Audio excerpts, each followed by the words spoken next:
लिखिएगा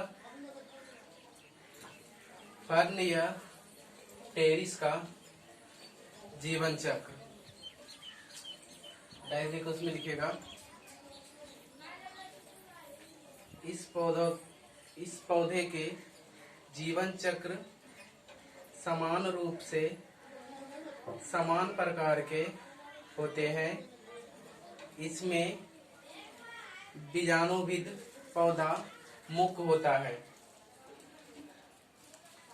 मतलब इसका जो टेरिस का या फर्न का समान रूप से समान होता है, सबका जीवन चक्र एक समान होता है।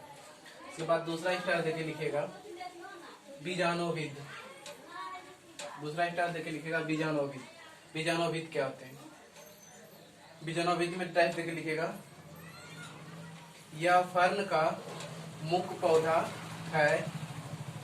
इसके 3 प्रमुख भाग होते हैं। परकंद,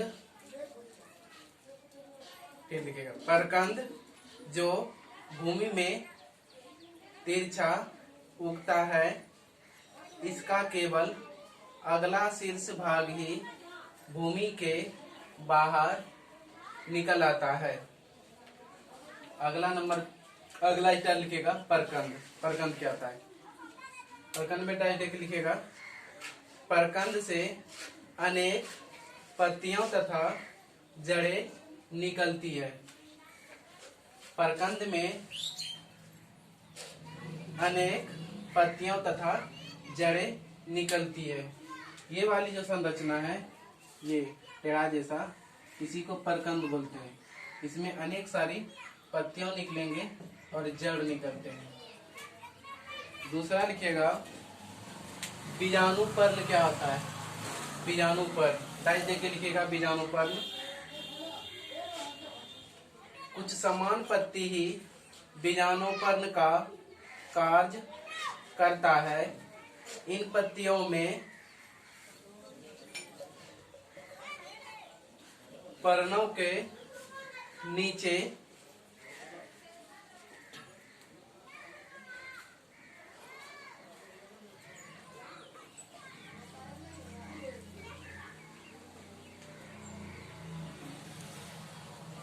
पर्णों के निचली सतह पर अनेक बीजाणुधनी के समूह के रूप में लगी रहती है। बीजाणुधनी के समूह को सोरस कहते हैं। इस पे जो बहुत सारे बीजाणुधनी का समूह लगा रहेगा उसी को सोरस कहते हैं। अगला लिखिएगा सोरस तथा इसकी बीजाणुधनियां। अगला सोरस तथा इसकी बीजाणुधनियां। इसमें डाइस देके लिखेगा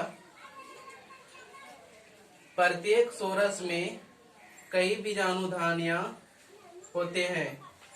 प्रत्येक बीजाणुधनी की भित्ति मोटी होती है तथा 12 से 16 बीजाणु मातृकोशिका पाई जाती है। प्रत्येक मातृकोशिका से अर्धसूत्री विभाजन के द्वारा 4 आगुनित बीजाणुओं का निर्माण होता है। फिर से एक बार लिखा देते हैं। प्रत्येक सोरस में कई बीजाणुधनियां होती है। प्रत्येक बीजाणुधनी की भित्ति मोटी होती है तथा 12 से 16 बीजाणु मातृकोशिका पाई जाती है। प्रत्येक बीजाणु मातृकोशिका से अर्धसूत्री विभाजन के द्वारा 4 आगुनित बीजाणुओं का निर्माण होता है। ये बीजाणुधनी का जो भित्ति होता है बहुत मोटी होती है। बीजाणुधनी का भित्ति बहुत मोटी होती है।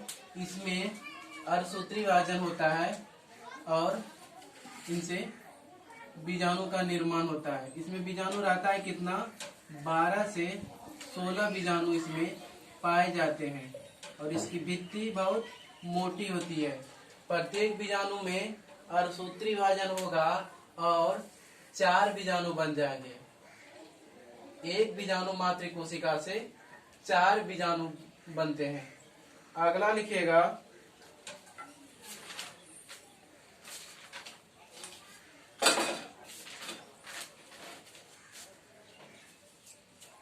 बीजाणुधनी का स्फुटन, उसमें डैश देके लिखिएगा।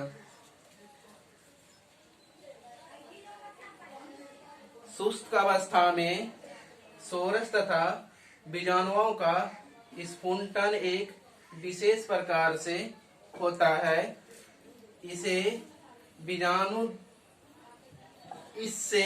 बीजाणु दूर तक छिटक जाते हैं तथा वायु में तैरते हुए भूमि में पहुंचकर अंकुरित होते हैं।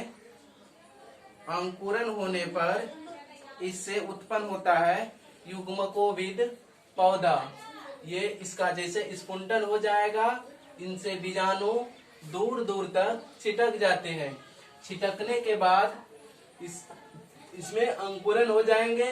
उसके बाद इनसे एक नई संरचना बन जाएगा युग्मकोविद। ये थैलस की तरह संरचना होता है। उसके बाद लिखेगा युग्मकोविद, डाई देके लिखेगा युग्मकोविद में प्रत्येक बीजाणु अंकुरित होकर एक नई पीढ़ी को जन्म देता है। यह एक पूर्णतः स्वतंत्र जीवी की तरह संरचना बनता है। इसे प्रोथैलस कहते हैं। यह फर्न की प्रमुख युग्मकोवेदी अवस्था है। थैलस को ही प्रोथैलस कहता है। ये युग्मकोवेदी का प्रमुख अवस्था होता है। फर्न का ये प्रमुख अवस्था होता है। उसके बाद लिखेगा प्रोथैलस। प्रोथैलस में लिखेगा यह एक हरे रंग की चपटी हृदयाकार संरचना होती है जो भूमि पर लेटी हुई दिशा में होती है। प्रोथैलस क्या होता है? यह चपटी हरी और हृदयाकार संरचना होती है जो भूमि में लेटी हुई अवस्था में होता है। मतलब ऐसे वो खड़ा नहीं होगा, ऐसे जमीन पर लेटा हुआ होगा। उसके बाद लिखेगा जननांग, जनन अंग जिसको बोलते हैं जननांग। जननांग में डाल देके लिखेगा फर्न का प्रोथैलस एक उभयलिंगी संरचना है, अर्थात एक ही प्रोथैलस पर नर तथा मादा जननांग बन जाते हैं। नर जननांग में पुधानियां होती है तथा मादा जननांग में स्त्रीधानियां होती है। बस अगला लिखेगा उमंगधानी या नर जननांग। डाल देके लिखेगा यह एक गोल एक कोशिका भित्ति वाली संरचना है। इसके अंदर 20 से 30 नर युग्मक अर्थात उमड़ू का निर्माण होता है। उमड़ू बहुकशाभिक होते हैं और चल सकने में सक्षम होते हैं। दूसरा लिखेगा स्त्रीधनी या मादा जननांग। इसमें डाइस देके लिखेगा यह एक परिपक्व स्त्रीधनी थलास के संरचना तिरछी गर्दन वाली संरचना होती है। इसमें अंड युग्मक का निर्माण होता है तथा अचल होता है। इसमें मादा युग्मक बनते हैं।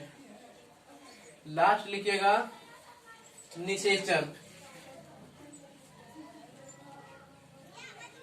निषेचन में टच देके लिखेगा निषेचन की क्रिया के लिए जल आवश्यक है।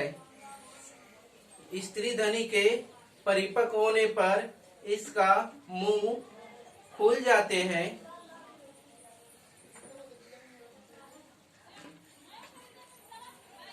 इस समय मुंह पर उपस्थित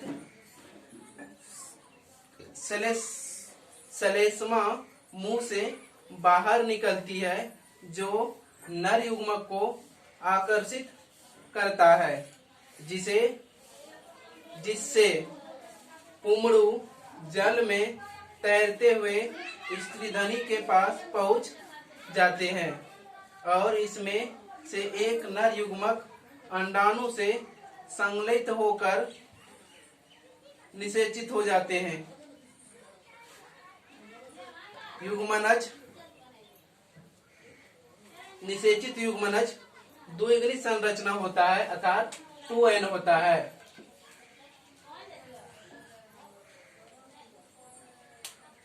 और निषेचन के बाद युग्मनज निशितांत में बदल जाते हैं। एक मिनट, ऐसी संरचना रहेगा तो उसी को क्या बोलेंगे? निशितांत। निषेचन ही निशितांत में बदल जाते हैं।